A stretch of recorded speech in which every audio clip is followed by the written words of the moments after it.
জিজ্ঞেস করতে পারেন, হুজুর এত দল কেন? হকের পথ একটা, বাতিল তো অনেক হবেই। এটার প্রধান প্রমাণ হলো আমার ইমামে হুসাইন, ঠিক না?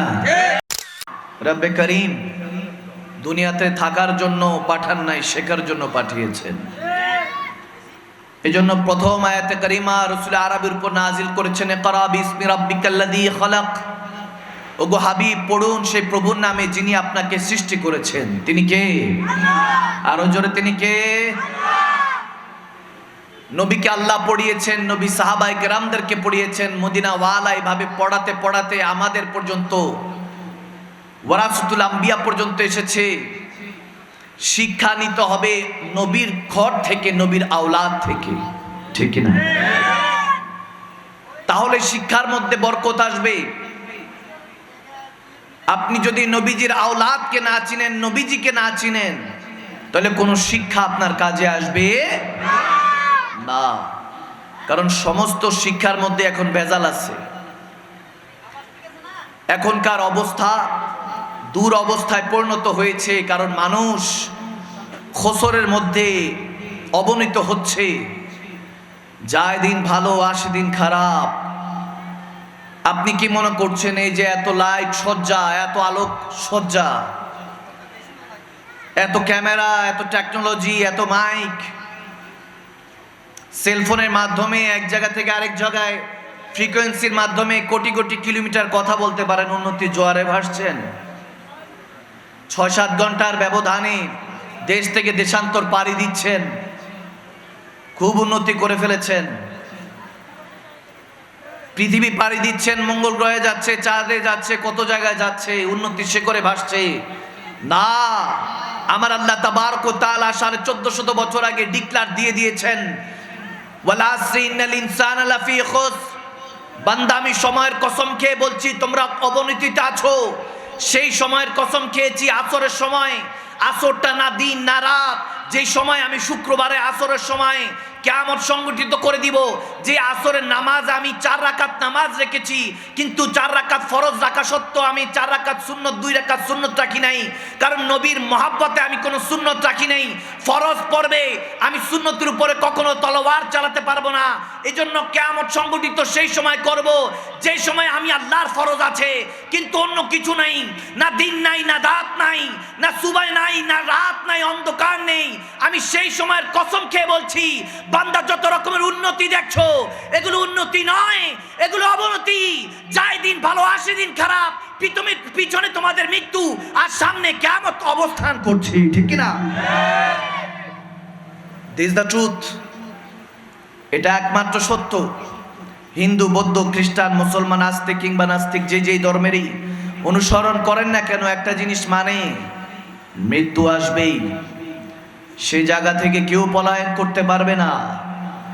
এজন্য ভাইয়ের আমার, বাবার আমার, আজকের এই মেহফিল যাতে কোনো এন্টারটেইনমেন্ট না হয়, বিনোদন না হয়, হেদায়েতের জারিয়া হয়, জীবন পরিবর্তনের জারিয়া হয়। রাত গেই বাদ গেই, রাতও চলে গেল, ফজরও কাজা, আবার যেই সেই। এই জীবন গঠন করলে কবরে গেলে যদি দয়াল নবী চেহারা দেখান, তখন কি উত্তর দিবেন? এজন্য আমার রব্বে করিম বলেছেন, তোমাদের দিলকে পবিত্র করো।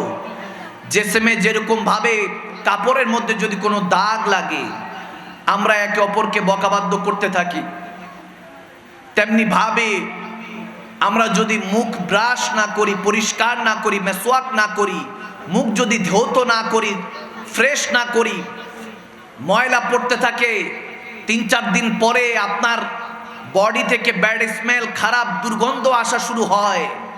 আমরা পেরেশান হয়ে যাই, আতর গোলাপ ছিটাতে থাকি, বডি স্প্রে, সেন্ট, শেষ নাই। কিন্তু ভিতরে যে কলবটা আছে, সেটা ময়লা পড়তে পড়তে শেষ হয়ে গেছে, খবর নাই। কলবকে পরিষ্কার করতে হবে।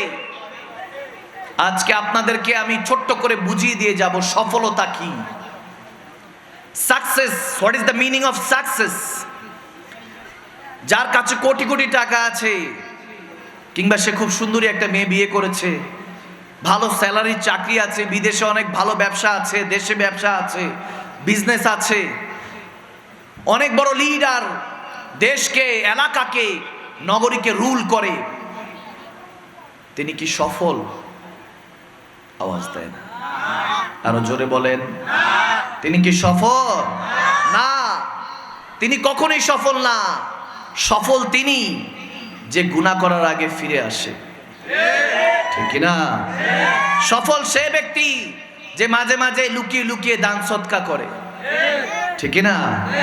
সফল সেই ব্যক্তি যে হালাল রিজিক অন্বেষণ করে, মা বাবার খেদমত করে, ছোটদের স্নেহ করে, বড়দের সম্মান করে। বড়দের সম্মান এই জন্য করে যে তেনার আমল ভালো, ইবাদত বেশি, আর ছোটদের স্নেহ করে যে গুনাহ কম, এই জন্য তাকে স্নেহ করে, ভালোবাসে। তারা হলো সফল। সফল সেই ব্যক্তি যে কবরে নবীর পরিচয় দিতে পারবে, হাসরে নবীর শানে রিসালাত বলতে পারবে, নারায়ে তাকবীর, নারায়ে রিসালাত দিতে পারবে, লাওয়ায়ে হামদের নিচে, পতাকার নিচে দাঁড়িয়ে নবীজির লাবে দহান থেকে খাবে কাউসারে পানি পান করে, নবীজির সাথে, আউলিয়া আল্লাহদের সাথে, আহলে বায়াতের সাথে স্লোগান দিতে দিতে জান্নাতের রায়ান নামের ওই গেট দিয়ে জান্নাতে প্রবেশ করে, যে রব্বে করিমকে বেনকাব বেপরদা দেখবে, he is the successful man, ঠিক না? তিনি হলেন সফল, বাকি সব বিফল, বাকি সব বিফল। আসুন প্যারা নবীর কাছ থেকে কিছু দরস নেই।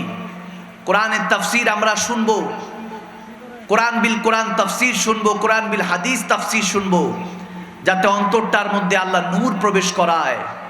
মনে রাখবেন, আয়োজন তখন কামিয়াব হয় যখন সেটার মধ্যে দয়াল নবী, রব্বে করিমের মতো, ওলি আল্লাহদের মতো, আহলে বায়াতের মতো নেককার বান্দাদের, প্রিয়জনদের খেতাবাত হয়, বক্তব্য হয়, ঠিক না? আয়োজন তখন সফল হয় যখন সেখানে প্রিয়জন থাকে। প্রিয়জন ছাড়া আয়োজনের কোনো দাম। এই যে সমস্ত আয়োজন, ঠাস করে যদি শুনেন বাবা মারা গিয়েছে, মা মারা গিয়েছে, কলিজার টুকরা সন্তান মারা গিয়েছে, ভাই মারা গিয়েছে, বোন মারা গিয়েছে, স্ত্রী স্বামী মারা গিয়েছে, সমস্ত আয়োজন শেষ। পায়ের নিচে দেখবেন ঘাম বেরোনো শুরু হয়েছে। এমন একটা ফিল, এমন একটা অনুভূতি যেটা আপনার কখনোই আর সামনাসামনি হওয়া হবে না। আপনজন যখন ইন্তেকাল করে কবরবাসী হয়ে যায়, যখন বুঝতে পারেন যে সে আর কখনো ফিরে আসবে না, তখন আপনার যে কোনো বিয়ের ফাংশন হোক, যে কোনো ফাংশন হোক, যে কোনো আয়োজন হোক, যে কোনো ব্যবস্থাপনা হোক, প্রিয়জন চলে গেলে সমস্ত আয়োজন বৃথা হয়ে যায়, ঠিক না? ভাইয়েরা আমার, বাবারা আমার, আজকে যখন এই গলি দিয়ে হেঁটে আসতেছি তখন খুশবু পাচ্ছিলাম। আতর ছিটানো হয়েছে, খুশবু ছিটানো হয়েছে। তো খুশবু নাকে লাগার পরপরই আমার একটা হাদিস মনে পড়লো, হযরতে মিসকি আলাইহির রাহমা, অনেক বড় একজন আল্লাহ ওয়ালা ছিলেন, আল্লাহর ওলি ছিলেন, যিনি যে রাস্তা দিয়ে হেঁটে যেতেন সেই রাস্তার মধ্যে মেশক আম্বরের খুশবু বইতে থাকতো। সুবহানাল্লাহ। খুশবু, যে রাস্তা দিয়ে হেঁটে যেতেন সেই রাস্তা দিয়ে একটা খুশবু আসতো। কেউ যদি তেনাকে খুঁজতে থাকতো, কখনো তেনার বাসায় বা কোনো কিছু ঠিকানা জিজ্ঞেস করতো না কাউকে, শুধু সেই রাস্তা ধরতো যে রাস্তা দিয়ে খুশবু চলে গিয়েছে। হযরত মিসকিকে কেউ যদি খুঁজতে শুরু করতো, ওই খুশবু পিছনে পিছনে যেতে থাকতো, গন্তব্যে হযরত মিসকি দাঁড়িয়ে থাকতো। সুবহানাল্লাহ। এখন আর ওই সৌরভ নেই, ওই খুশবু নেই। এখন খুশবু আমাদের এক্সট্রা লাগাতে হয়, পারফিউম এক্সট্রা লাগাতে হয়। আল্ট্রা মডার্ন জামানা, জেনজির জামানা, আল্ট্রা জেনজি। এখন জেনারেশন জেড নাকি চলে এসেছে, যারা নিজেরাই নিজেদের ডিসিশন নিতে পারে। কিন্তু আমার রব্বে করিম বলেছেন, ওয়াকুনু মা সাদিকিন, ওলি আল্লাহদের সঙ্গ জ্ঞাপন করো, নেককার বান্দাদের সাথে চলো। নিজে চলতে যাবা বদবখত হবা, বরবাদ হবা। যদি নেককার বান্দার সাথে চলো, জান্নাতে আবাদ হবা, ঠিক না?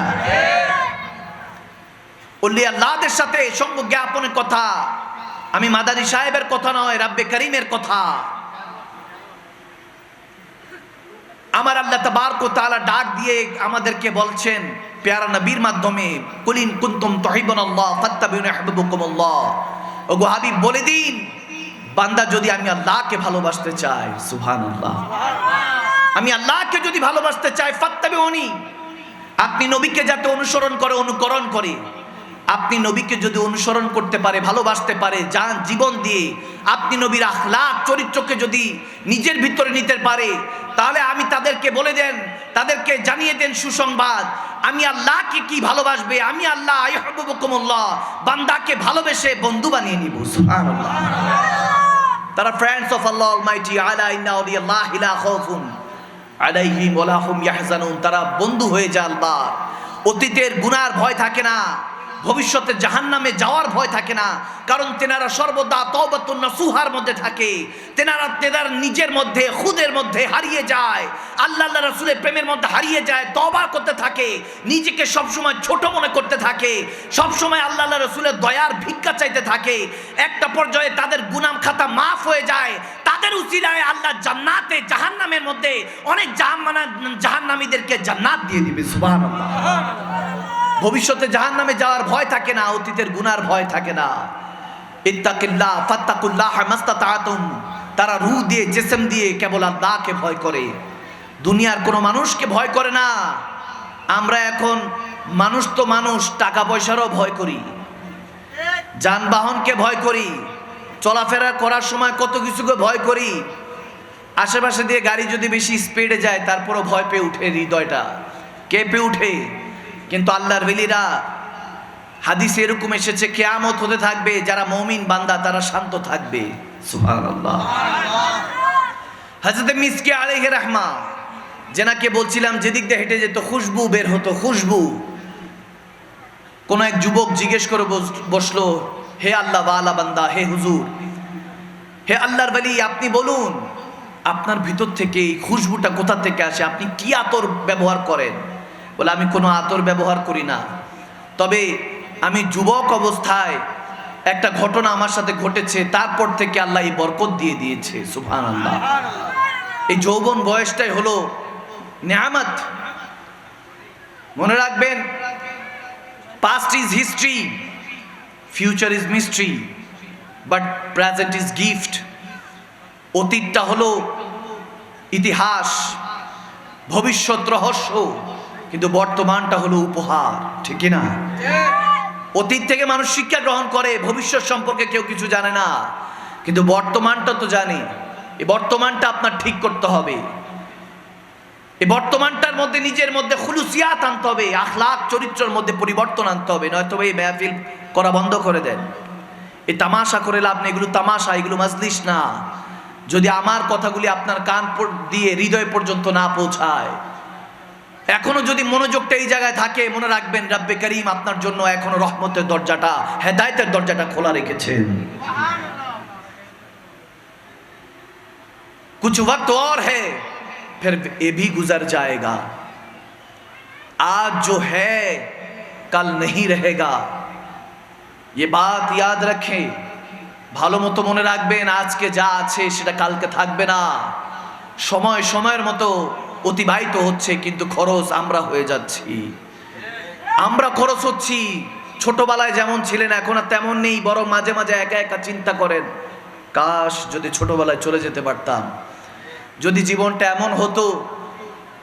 আল্লাহ পয়দাই করতো বৃদ্ধ অবস্থায়, বৃদ্ধ অবস্থায় ইবাদত করতাম, বেশি বেশি তওবা করতাম, এর মধ্যে তওবা বেশি করে, ইবাদত বেশি করে, আস্তে আস্তে আস্তে আস্তে যৌবন পেতাম, বিয়ে শাদী হতো, আগে আগে বাচ্চা চলে আসতো, স্ত্রী চলে আসতো। উল্টো যদি জীবনটা হতো, হতে হতে বৃদ্ধ থেকে যৌবন, যৌবনের মধ্যে ইবাদত করতে করতে করতে করতে, ছোট অবস্থায় খেলাধুলা করতে করতে, মায়ের কোলে দুধ পান করতে করতে ঘুমিয়ে যেতাম, মৃত্যু চলে আসতো। সুবহানাল্লাহ বলবেন না? জীবনটা যদি উল্টা হতো তাহলে ভিন্ন এক স্বাদ হতো। হ্যাঁ, আল্লাহর ওলিরা কোনো ভিন গ্রহ থেকে আসেন নাই, এই দুনিয়াতেই পয়দা হয়েছেন নবী রাসূল। 1,24,000 2,36,000 মতান্তরে কত নবী রাসূল এসেছেন, ওলি আল্লাহরা এসেছেন, গস কুতুব এসেছেন। ওনারা কোনো উড়ে এসে জুড়ে বসেন না, এই দুনিয়ারই মানুষ ছিলেন। তেনারা পারলে আপনাদের সমস্যা কি? কোন বিষয় আপনাকে আল্লাহ রাসূল থেকে দূরে সরাচ্ছে বান্দা? ওই যুবক যখন হযরতে মিসকিকে জিজ্ঞেস করলেন, রহস্য কি আপনার জিসম থেকে এত খুশবু আসে? বলে, যৌবন বয়সে আমি যখন একটা দোকানে চাকরি করতাম, ওই জায়গার মধ্যে এক সেট, এক বড়লোক পরিবারের এক সুনামধন্য সর্দারের স্ত্রী আসলো, বেগম সাহেব আসলো, কেনাকাটা করলো। আমি যুবক ছিলাম, দেখতে সুন্দর ছিলাম, সুদর্শন ছিলাম, হ্যান্ডসাম ছিলাম। আমার দিকে তার কুখেয়াল গেল। সে একটা পর্যায়ে বাহানা করে বলল, আমার অনেক মাল সাবান হয়ে গিয়েছে, ঘরে কে পৌঁছে দিয়ে আসবে? আমার মালিক আমাকে ইশারা দিয়ে বললো, যাও পৌঁছে দিয়ে আসো সেটের ঘরে, সর্দারের ঘরে পৌঁছে দিয়ে আসো। আমি যখন নিয়ে গেলাম, ওই মহিলা ভিতরে ভিতরে কুখেয়াল হচ্ছে আমাকে নিয়ে। ওই যুবক অবস্থায় আমি যখন ঘরে প্রবেশ করলাম, নারীটা দরজা বন্ধ করে দিল, মহিলা খাতুনটা দরজা বন্ধ করে দিল। বন্ধ করে এখন খারাপ কাজের জন্য আমাকে আহ্বান জানাচ্ছে। যখন খারাপ কাজের জন্য আহ্বান জানাচ্ছিল, আমি নিজেকে বাঁচাবার জন্য আল্লাহর কাছে তওবা করছি। এখন তো আমরা রেডিমেড খারাপ কাজের মধ্যে ডুবে থাকি। আওয়াজ দেয় না, আরো জোরে বলতে হবে, ঠিক না বলেন? এখন আর খারাপ কাজ গিয়ে দেখতে হবে না, টিভি সিনেমা হলগুলো তো বাদ, এখন পকেটের মধ্যেই থাকে, ঠিক না? ঠিক না? ইহুদি নাসারারা আমাদেরকে ওলি আল্লাহ তো দূরের কথা, মুমিন যাতে না হতে পারে সেই সিস্টেম করে দিয়েছে। আপনি জানো না, আপনি এগুলো বুঝবেন না। আপনার কান বন্ধ হয়ে আছে, চোখ বন্ধ হয়ে আছে। আমরা এখন জুবান থাকতেও বোবা হয়ে গিয়েছি। ওই আল্লাহর ওলি নিজেকে বাঁচানোর জন্য আল্লাহর কাছে তো ফরিয়াদ করছেন, আল্লাহ হেফাজত করো, আল্লাহ হেফাজত করো। একটা পর্যায়ে সে বলতেছে, আমার একটু হাজত হয়েছে, আমি একটু ওয়াশরুমে যাব, বাথরুমে যাব। মহিলা বললো, যাও। সে বাথরুমে গেল, এদিক থেকে ছুটছে, কি করবে কি করবে। হঠাৎ তার মাথার মধ্যে আসলো একটা ভালো বুদ্ধি। সে করলো কি, পায়খানা করলো, প্রস্রাব পায়খানা করে নিজের প্রস্রাব পায়খানা নিজের শরীরের মধ্যে মেখে ফেললো।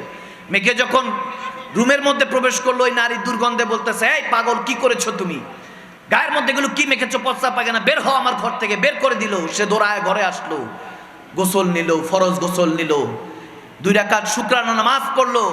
সে আল্লাহ ওয়ালা বলতেছে, হে যুবক, শুনে রাখো, জীবনটা যদি তওবাতুন নাসুহা করতে পারো, নিজেকে যদি পরিবর্তন করতে পারো, আল্লাহর খৌফ ইত্তাকিল্লাহ মাস্তাতাতুম, রু দিয়ে জিসম দিয়ে ইত্তাকিল্লাহ, আল্লাহকে ভয় করতে পারো, ফাত্তাকুল্লাহ মাস্তাতাতুম, মাস্তাতাতুম রু দিয়ে জিসম দিয়ে যদি আল্লাহকে ভয় করো, আল্লাহ তোমাকে যে কোনো মুহূর্তে যে কোনো বিপদে তোমাকে সহযোগিতা করবে। যখন এটা বলতেছে, আমি ওই রাতে যখন ঘুমাতে গেলাম, দুনিয়ার চোখ বন্ধ হলো, কিন্তু কিসমতের চোখটা রব্বে করিম খুলে দিল। আমার সাথে হযরত ইউসুফ আলাইহিস সালামের সাথে দেখা হয়ে গেল। হযরত ইউসুফ আলাইহিস সালাম আমাকে দেখে বলতেছে, আমি যখন জুলেখা আমার উপরে আক্রমণ করেছে, ওই জামানায় আমি আল্লাহর কাছে ফরিয়াদ করেছি, আল্লাহ তুমি আমার ইজ্জতকে হেফাজত করো, আমার এই ইজ্জত আবরুরকে হেফাজত করো। আল্লাহ যেমনি ভাবে সেই সময় আমাকে হেফাজত করেছে, আমি ইউসুফের সুন্নতে নবী মুহাম্মদুর রাসূলুল্লাহর এই জামানায় ইউসুফি স্বর্ণ পদক পেয়েছো, ইউসুফি লকব পেয়েছো, নিজেকে হেফাজত করে। বলতে দেরি নাই, ইউসুফ আলাইহিস সালাম বলে, আমাকে তো দেখেছিস, এখন রাহমাতুল লিল আলামিনকেও দেখ। তিনি বলতেছে, আমি আমার নবীকে দেখলাম। ইউসুফ আলাইহিস সালাম আমাকে কোলাকুলি করলেন, নবী দয়াল নবীর সাথে আমার মুআলাকা হলো, মুসাফা হলো, দয়াল নবীর কদমে ধরে আমি দোয়া নিলাম। এরপর থেকে আমি যা এতদিন পর্যন্ত কোনো কিছু মাগতে হয় না, আমার জিসম থেকে আপনি খুশবু আসতে থাকে। সুবহানাল্লাহ, জিসম থেকে এমনি এমনি খুশবু আসা শুরু হয়ে যায়। एक खुशबू आती थी और मैं भटकता जाता था, रेशमी हवा थी और मैं तकता जाता था, जब तेरी गली आया सच तभी नजर आया, मुझ में ही वो खुशबू थी जो तुमने दिलवाया। सुभान अल्लाह। এজন্য নিজের মধ্যে ওই নূর প্রবেশ করার চেষ্টা করতে হবে। আল্লাহ তাবারক ওয়া তাআলা আমাদেরকে ওই হেদায়েতের পথে চলার মতো তৌফিক দান করুন। আমিন বলেন, আমিন বলেন। আপনাদের মনে কষ্ট হচ্ছে? কষ্ট হচ্ছে? কার কার কষ্ট হইতেছে হাত তুলেন। তুলছে? তুলে নাই? কি ভালো লাগছে তো? আমি কিন্তু এখনো শুরু করি নাই, যদিও প্রায় 40 মিনিট 40 মিনিট হয়ে গেছে, কিন্তু আমি এখনো ওয়াজ শুরু করি। কে চলবে? চলবে? আওয়াজ আসে না। চলবে? পিছে ওয়ালে চলবে? চলবে? দেখে 2 হাত তুলে আল্লাহকে দেখে ইনশাআল্লাহ আমরা আজকে থেকে হেদায়েতের পথে চলবো তো ইনশাআল্লাহ। আল্লাহ যারা হাত তুলেছে ওয়াদার মধ্যে বরকত দান করো। আমিন বলেন। আমরা তো সেই মুসলমান, যে মুসলমান কখনো নারী লোভী দুনিয়া লোভী হতে পারে না। আমি শুধু এই কথা এর জন্য বলতে চাই, আমরা আগে মজলুম ছিলাম, জালেমকে নাকি হটিয়েছি, এরপর যখন আবার আমরা ওই সিটে বসেছি, আমরা নিজেরা জালেম হয়ে যাচ্ছি। এটা স্বাধীনতা নয়। স্বাধীনতা করা সহজ, ধরে রাখা অনেক কঠিন, ঠিক না? দেশের মধ্যে মা বাপ ছাড়া দেশের মধ্যে আছি এখন। কি ছাড়া? মা বাপ ছাড়া দেশের মধ্যে আছি। মন্ত্রী নাই, আমলা নাই, কামলা নাই, মিনিস্টার নাই, একটা কমিশনার নাই। আপনার আমার চিন্তা চেতনার বাইরে দেশ চলছে। যে অবস্থায় চলছে ভাইয়ের আমার, বাবারা আমার, আমরা যতই ভালো করার চেষ্টা করছি না কেন, এগুলো বেশিরভাগই ইহুদি নাসারাদের ষড়যন্ত্র চলছে। আপনি আমি জানি না, আমাদের চোখের মধ্যে কালো পর্দা লাগিয়ে ইহুদি নাসারারা সব দখল করার চেষ্টা করছে। এই বাংলাদেশ ওলি আল্লাহদের দেশ। এই দেশের মধ্যে আল্লাহ আল্লাহ রাসূলের শানে, ওলি আল্লাহদের শানে কোনো গোস্তাকি বরদাস্ত করা হবে না। আওয়াজ দেয় না কেন মুসলমান? আপনি মানেন না আপনার বিষয়, কিন্তু আল্লাহর ওলি শানে, আমার প্যারা নবীর শানে, আল্লাহ আল্লাহ রাসূলের শানে, কোরআনের শানে, ইসলামের শানে কোনো গোস্তাকি আমরা বরদাস্ত করব না। কিছুদিন আগে হিন্দুস্তানের মধ্যে একটা বেদিন গোস্তাকি করেছে আমার নবীর শানে, যে মুম্বাই নাকি কারোর জন্য অপেক্ষা করে না, ওই মুম্বাই ব্লক করে দিয়েছে মুসলমানরা। তো সেই জায়গায় যদি খাজা মাইনুদ্দিন চিশতির ফায়েজ ও বরকত থাকে, এই জায়গার মধ্যে শাহজালাল ইয়ামানি, শাহপন ইয়ামানি, শাহিন শাহ ইমাম রাব্বানি, শাহিন শাহ সিরিকোট, শাহিন শাহ মাঝভান্ডারের বরকত আছে। এই বাংলাদেশ ওলি আল্লাহদের পটভূমি। এই দেশের মধ্যে কখনো অরাজনীতি, কোনো দুর্নীতি হতে দিতে হবে না। কোনো দুর্নীতি আমরা মেনে নিব না, কোনো অরাজকতা মেনে নিব না। আপনি আপনারটা মানেন, কিন্তু আমরা দ্যাটুইন কণ্ঠে বলতে চাই, আমরা মুসলমান, মুমিন মুসলমান, আশিক রাসূলরা কখনো নারী লোভী না, দুনিয়াবি লোভী নয়। আমরা দুনিয়ার জন্য, এই দুনিয়ার এশ ও আরামের জন্য আল্লাহ রাসূলের মহব্বতের পথে চলি না, চলতে বলি না। আমরা বলতে চাই, আমি গুনাহগার বলতে চাই, আমার নবীর ক্ষমতা নিয়ে প্রশ্ন তুলছো। আমার নবী 8-10টা মুর্দা মানুষের মতো মদিনাতুল মুনাওয়ারায় পড়ে আছেন, নাউজুবিল্লাহ। এই আকীদা জামানাকে শিখাচ্ছেন, তাদেরকে আইডল বানাতে চাচ্ছেন, নাউজুবিল্লাহ সুম্মা মাআযাল্লাহ। আপনাদেরকে বলতে চাই, যারা ওলি আল্লাহদের আদর্শকে এক সাইডে রেখে, আমার নবীর হুসনে আখলাক এক সাইডে রেখে কোরআনকে শুধু সাপোর্ট বানাতে চান, তারা শুনে রাখেন, এই কোরআন নবী না আসলে কখনো পাইতেন না। এই কোরআন নবী না আসলে পাইতেন না। এই নামাজ, এই সেজদা আমার নবী না আসলে পাইতেন না। নবী মেরাজ রজনীতে যে আওয়াদনা কাবা কাউসানে গিয়ে 50 ওয়াক্ত নিয়ে এসেছেন, মুসা আলাইহিস সালামের ফরিয়াদে 5 ওয়াক্ত বানানো হয়েছে। কেন? আল্লাহ রাসূল জানতেন না যে বান্দারা পারবে না? জানতেন, কিন্তু আমার আল্লাহ বারবার নবীকে দেখতে চেয়েছেন। নবী ওই ফায়েজ ও বরকত নিয়ে দুনিয়াতে এসেছেন উম্মতের শাফাআত করার জন্য। আমার নবীর আশা ও রহমত, যাও রহমত। আমার নবী এসেছেন হেদায়েতের জন্য, গিয়েছেন বান্দার শাফাআতের জন্য। তুমি বান্দা এখন আমার নবীর শান বুঝতে পারো নাই। যারা বুঝেছে, হানজালা রাদিয়াল্লাহু তাআলা নবদুলহানকে বাসর রাত্রিতে ছেড়ে আমার নবীর হুকুমে শাহাদাতের জাম পান করেছেন যুদ্ধের ময়দানে গিয়ে। আমরা সেই মুসলমান, অস্ত্র জমা দিয়েছি ট্রেনিং নয়। যদি আল্লাহ রাসূলের হুরমত আজমতকে রক্ষা করার জন্য, ওলি আল্লাহদের হুরমত আজমতকে রক্ষা করার জন্য যদি রক্ত দিতে হয়, ইমামে হোসেনের মতো রক্ত দিয়ে গোসল করে হলে ইসলামকে হেফাজত করবো আমরা ইনশাআল্লাহ। আমরা সুন্নিয়তকে হেফাজত করবো ইনশাআল্লাহ। আল্লাহ রাসূলের হুরমত আজমতকে হেফাজত করবো। কে কে রাজি আছেন? 2 হাত তুলে দিয়ে আল্লাহকে দেখে বলেন আল্লাহ।